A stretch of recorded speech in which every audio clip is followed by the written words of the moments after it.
in any life endeavor.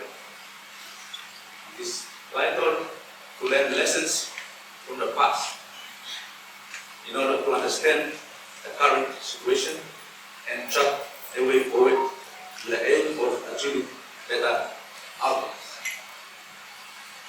The recent activity roadmap that is to be launched today by our Honorable Prime Minister has benefited from independent reviews of Papua New Guinea's development performance in the last 50 years, as has been presented by the chair of the steering committee.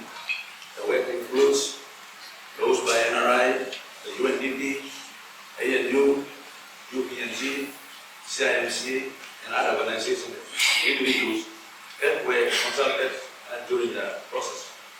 On this note, as we are here at UPNG, I want to acknowledge the Chancellor and your staff, the contributions of UPNG staff in the reports, in the NRI report. We had a UPNG, Michael Kapuni was part of our team. We had a CIMC and a UPNG staff member, and our own previous review of 1975 to 2008. We had a former member of the distinguished late Dr Osborne Sanida was part of that review. I will focus my remarks on a few key messages from the review conducted by the NRI team that included a UPNG staff member, as I mentioned earlier. The review work by the NRI focused on 5 major areas. Number 1, measurement of PNG's development performance. Number 2, development planning. Number 3, fiscal policy. Number 4, monetary policy. And number 5, politics and governance. All these areas were based on NRI monograph number 41, which reviewed PNG's development performance from 1975 to 2008. So let me provide a summary of the key messages from the review. Starting with measurement of development performance. Regular measurement of development indicators is vital for keeping track of the progress of growth and development. However, in PNG, there is a big issue of non-availability of data for planning and measurement purposes. To address this, there must be adequate funding for research and development. Honorable Prime Minister, on behalf of the University and Research Institute, appealing going forward for funding in this area. Regular monitoring and evaluation of development plans.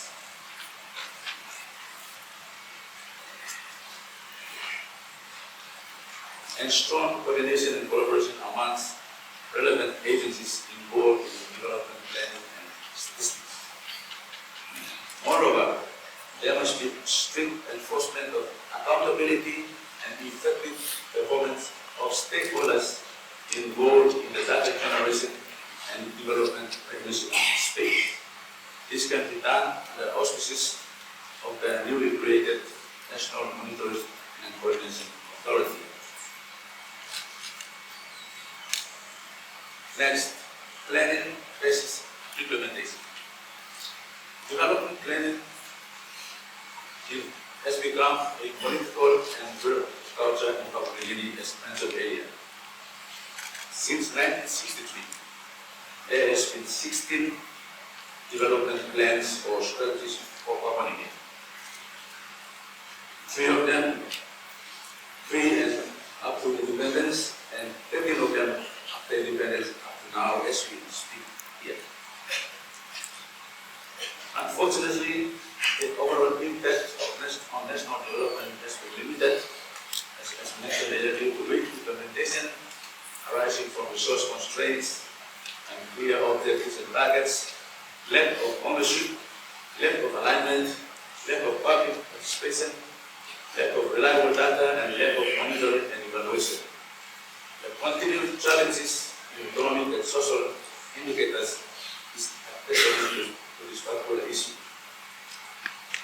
One of the issues that has been addressed is the question of ownership. This has been addressed in a way. In the past, the plans were planned with different time periods, but when we did a review earlier on, way back in 2005, one of the recommendations we made, another report, we recommended that plans must be synchronized with the political cycle. Because anything that you own, you are more likely to implement. So this has been in place. If you look at the plans, we had a 2-year regional plan, and now we have 5-year medium development plans. So hopefully, going forward, the government owns the plans and implements the plans. As far as intervention to address poor implementation is concerned, at the micro level, it's important to ensure improved worker productivity, because implementation of plans is ultimately determined by how productive are those involved in implementing these plans. You can have all the resources, but if the labor is not productive, then nothing much will be achieved. To improve worker productivity, employers must foster a positive work environment that significantly boosts employee motivation and output. In addition, non-performance must be penalized. The second is the need to strengthen institutions by enhancing their capacities and capabilities by building strong organizational structures, fostering effective governance, and developing human resource. The lack of plan implementation is illustrated when we assess the different plans that have been mentioned. These documents are well intensive, but implementation leaves a lot to be desired. The review report provides an assessment of the different plans and the challenges of achieving the goals and objectives. At this point, let me just give an example of this is part of the review. So in the Vision 2050, one of the key aims is for us to be the top 50 as far as HDI is concerned, Human Development Index. So Human Development Index is a composite index that includes the sport and education, health, and the economy. In our analysis, the challenge for us is that in the next 25 years, we have to climb by more than 100 places to be in the top 50. So then the question is this goal still relevant for us? So one of the issues is the fact that we are using ranking to achieve rather than absolute score. Let me give you an example in an academic place here. If you did an exam and you scored 70% and you are placed fifth, the next exam you might score 80% and still not improve but go down to 6th, right? That can happen. Why? Because it's a ranking and it's a comparative measure. You have been measured with other students, it depends on the number of students. So you may improve in your absolute score, but even a student is better than you still can go down. So we are faced in this dilemma. We are saying that we want to be ranked there. So we might improve in our absolute score as far as the HDI is concerned, but still go down the rank. So we asked the question in the review, whether should we still maintain this ranking as a target, or we focus on absolute score? So absolute score is what really matters to you as a student to be improved. The ranking went down because we compare, but in the US question we improve. So this kind of questions, as we do the review, we ask these questions. Finally, the message to improve development plan implementation is to strengthen the modality of the private sector, as Mr. Abel mentioned earlier. Now let me move on to this important issue of fiscal policy formulation and management. As far as fiscal policy is concerned, the review showed that since independent has been persistent budget deficits leading to increased public debt. The key problem is that expenditures have been growing at a faster rate than revenues, which necessitates the need for continuous borrowing and persistent budget deficit. Budget deficits mean increased debt servicing, and therefore monies that could have been spent on core services will be used to repay debt. If deficit financing is to be used as a budget strategy, then borrowed funds must be utilized well, especially for public investment, in order to generate income that will contribute to addressing the debt burden, but also paying for any public expenditure that needs to be paid for. Another key issue affecting successful fiscal policy formulation and implementation in general is high population growth. Population and its growth is a critical variable when formulating and implementing public policy, such as fiscal policy. Budget is meant to address the development problems faced by the population. But the lack of timely population census data is a serious concern in PNG because it impedes proper planning and budgeting. This must be addressed going forward. We need timely population data for us to do proper planning and budgeting. In the medium to long term, strategic intervention is needed to manage the growth of the population.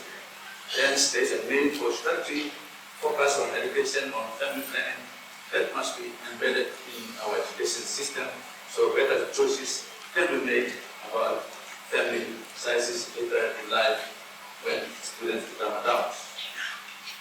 The final point in terms of the budget is that the need for proper management and control of government expenditure. For example, the large issue that the European is in terms of the public sector wage bill, how do we ensure that any ghost things that are there must be removed and or anything that is also related to that. Monetary policy is an important policy of government. Monetary policy is important for the economy because it is the tool for the management of supply and demand for money. Money is the medium of exchange and store of value, the basis upon which a modern economy functions. The review showed that PNG's experience with monetary policy has been challenging since independence. In particular, monetary policy became too preoccupied with public debt management rather than focusing on management of supply of money for price stability and economic growth. On a positive note, the early days of the hard-dinner policy provided stability, and the legislative reforms of 2000 and the same materially strengthened the independence of the central bank. In the current times, perhaps a very big issue we face as far as monetary policy is concerned is the weaker kina, which is very challenging because of imported inflation. Considering that Papua New Guinea is an import-dependent economy, we may use the weaker kina to encourage exports, but it cannot be automatic. Why? The reason is that exports are subject to addressing of the supply side constraints. The kina will be weak, and theory says that exports will be, but that will not happen automatically. We need to address the supply side constraints such as transportation issues. Considering these issues that I have stated, it is important that monetary policy must be conducted in a way that improves the welfare of our people, which includes price stability to maintain the purchasing power of the kina that is guarding against inflation, economic growth for employment generation and income creation, and increasing the value of the kina against foreign currencies to minimize imported inflation, considering again PNG as an import-dependent economy. On the matter of exchange rate, evidence from the central bank shows that PNG's foreign exchange reserves has been largely dependent on government borrowing rather than on exports and investment. So there is a need, therefore, to promote exports by addressing the supply side constraints like improving the transport system and to kickstart and to maintain foreign direct investment and domestic direct investment. That is both investment and reinvestment. Now, on the last area 5, the need for politics and governance frameworks that to facilitate growth and development. Weak institutions and political parties, executive instability, and contested decentralization have cumulatively undermined development in PNG over the years. Reforms designed to address these challenges, such as Polypack in the LPG, have yielded some results, but only partial. We need more improvements going forward. Hence, the challenge moving forward lies in reforms that break entrenched incentives of instability and patronage. It is not a question of how to ensure political stability, but rather a question of how to remove incentives that drive instability. Politics and governance plays a capital role. Earlier on, we watched the video on the basketball team in growth and development paradigm, in that all sectors of the economy and society are affected by political decisions and governance frameworks in any place at any one point in time.